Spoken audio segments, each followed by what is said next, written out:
हाँ, ये second part of hematinics and erythropoietin है। तो इसमें मैं आपको एनीमिया बता रहा था। पहले आपको आयरन डेफिशिएंसी एनीमिया बताया, उसमें ओरल सप्लीमेंट्स, पेरेंटल सप्लीमेंट्स बताया। अब आते हैं मेगलोब्लास्टिक और मैक्रोसाइटिक एनीमिया। इसमें क्या होता है, morphological changes cause by defective DNA synthesis and normal RBC. Common forms of megaloblastic anaemia, एक तो कोबालामीन यानी विटामिन B12 की डेफिशिएंसी हो, या फोलिक एसिड, या इंट्रिंसिक फैक्टर, उसको पर्नीशियस एनीमिया कहते हैं, वो उसकी वजह से। अब आप ये देख रहे हैं कि विटामिन B12 अब्जॉर्प्शन कहता है, ओरल फेज में क्या होगा, ये सलाइवरी फ्लूइड होगी, यहाँ आयर बाइंडर होगा, और ये B12 और B12 के नीचे प्रोटीन लगी है। अब दूसरा फेज़ है ये gastric phase,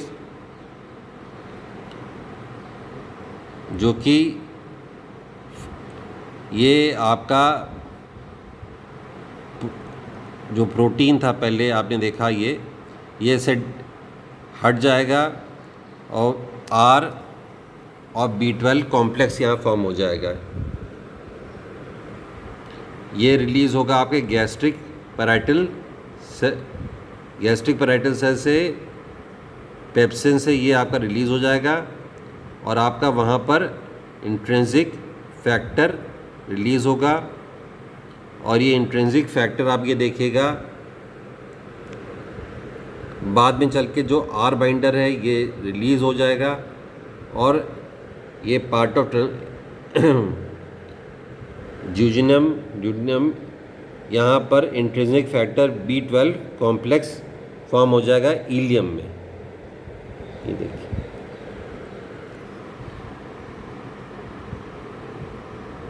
protease cause splitting of R-B12 complexes followed by formation of intrinsic factor B12 complexes, फिर इलियम में आएगा, फिर इलियल सेल्स में अटैच हो जाएगा intrinsic factor, and through transcobalamin to it will be separated to portal vein. Vitamin 12 deficiency क्यों होती है? Any interruption along it this path can result in cobalamin deficiency, gastrectomy results in low production of intrinsic factor, terminal ileal resection हो जाता है, decreases the site of absorption of vitamin B12 intrinsic factor complex. Pernicious anaemia क्या होता है? Intrinsic factor के खिलाफ antibody हो जाती हैं, इसमें type 1 block attachment of B12 to IF, and type 2 blocks B12 IF complex to ileal receptor, present it up to 70% patients with pernicious anaemia. Megaloblastic anaemia में क्या करना चाहिए? B12 चेक करना चाहिए, फोलेट चेक करना चाहिए, complete blood count, iron, neuro exam, then MCV predictive of B12 folate deficiency, इसको mean corpuscular volume कहते हैं। B12 level less than 200 milligram picogram per ml is 90% specific for deficiency. Presence of neurological deficits में भी indicate B12 deficiency. Treatment में क्या कहते हैं? Intramuscular injection cyanocobalamin का 1000 milli microgram daily for 1 week and 1000 microgram weekly for 1 month, then 1000 microgram every month for 1 year. No harm in over treatment, inexpensive है, non toxic, excess is excreted in urine. Therapeutic uses of B12 कौन कौन से हैं? Pernicious anaemia है, impaired GI absorption of B12 है, gastrectomy है, corrosive injury of GI mucosa, fish tapeworm siphons of B12 है।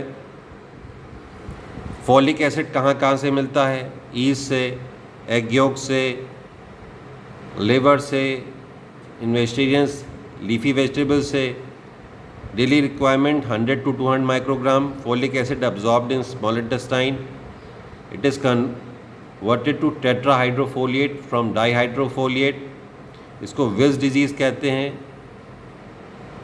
इसकी डेफिशिएंसी से मेगलोब्लास्टिक एनीमिया हो सकता है और न्यूरल ट्यूब डिफेक्ट्स हो सकते हैं फीटस में, जैसे आपके होते हैं सोडियम वेलप्रेट, कार्बामाज़ेपिन एट्सेट्रा ड्रग्स से लेने से। इसीलिए फोलिक एसिड प्रोफाइलैक्सिस दी जाती है during the time of pregnancy if they are having epilepsy and they are on anti epileptics.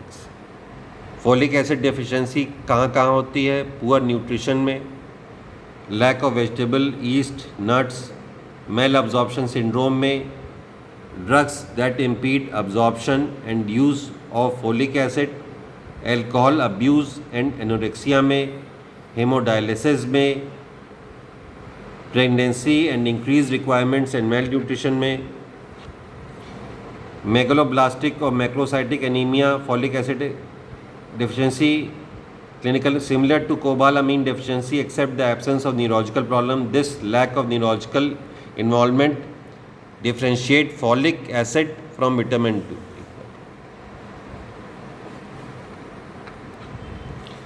Folate deficiency में ओरल रिप्लेसमेंट थेरेपी कहते हैं, फोलेट प्रोफाइलैक्सिस करते हैं।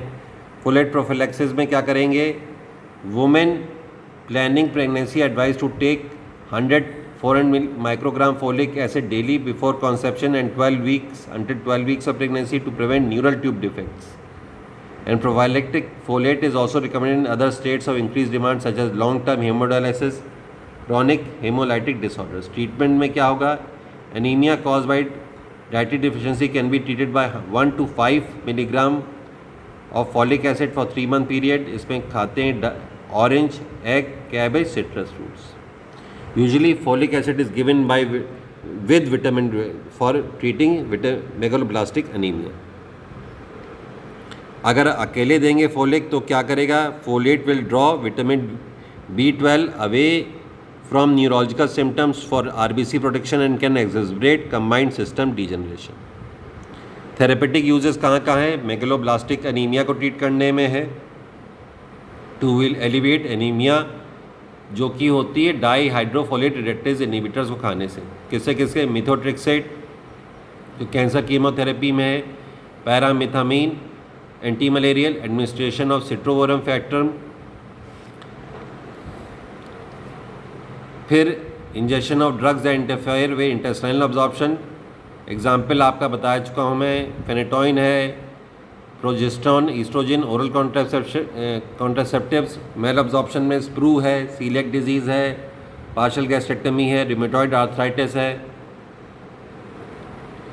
Anaemia due to chronic renal failure, इसमें decrease erythropoietin production होता है by kidney, occurs when creatinine rises to increase 2.5 to 3 milligram पर decilitre. Anaemia management, इसमें रिकमेंडेड एथ्रोपोइटिन देते हैं, और एथ्रोपोइटिन की यूज़ कहाँ कहाँ है? To treat end stage renal disease, to treat AIDS associated by anaemia, और anti retroviral drugs, anaemia related to cancer chemotherapy, to increase RBC levels for autologous blood donation, anaemia associated with rheumatoid arthritis.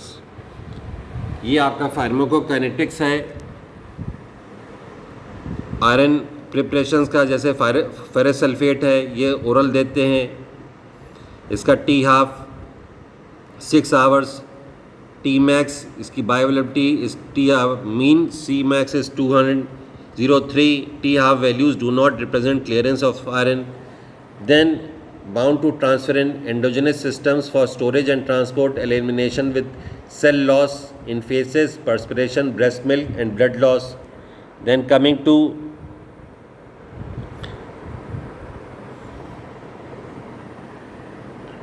Iron sucrose complex, ये intravenously दिया जाता है, T-half 6 hours, T-max is 6 minutes, C-max is 538, फिर about 5% exceeded in urine in 24 hours. Then coming to vitamin B12 and folic acid, vitamin B12 oral rapidly absorbed, intranasally, intramuscular should not be administered, T-half 1.5 to 2 hours, T-max is 1.25 to 91 point. Then bound to intrinsic factor during transit through the stomach, bound to transcobalamin for transport, main storage in liver, secretion in bile, and intrahepatic circulation. Unbound vitamin is rapidly eliminated in urine to 98% within 48 hours after IM injection.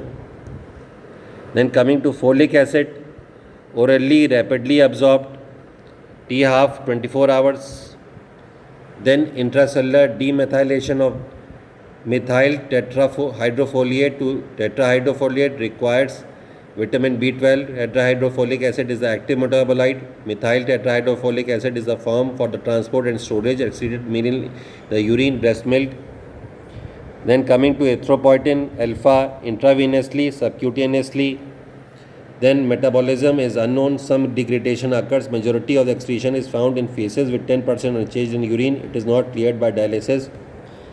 Then coming to filgrastim intravenously, subcutaneously, elimination route is not known. Level of circulating neutrophils may affect filgrastim clearance, with clearance increasing as the neutrophil count increases.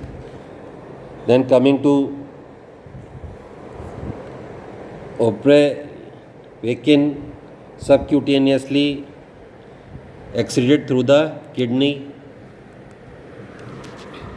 Then chelators, डेस्फेरोक्सामिन है, ये देते हैं आपके intramuscularly subcutaneously, और liver transamination होता है, oxidation होता है, beta oxidation, decarboxylation, N hydroxylation, yielding neutral metabolites excreted in urine.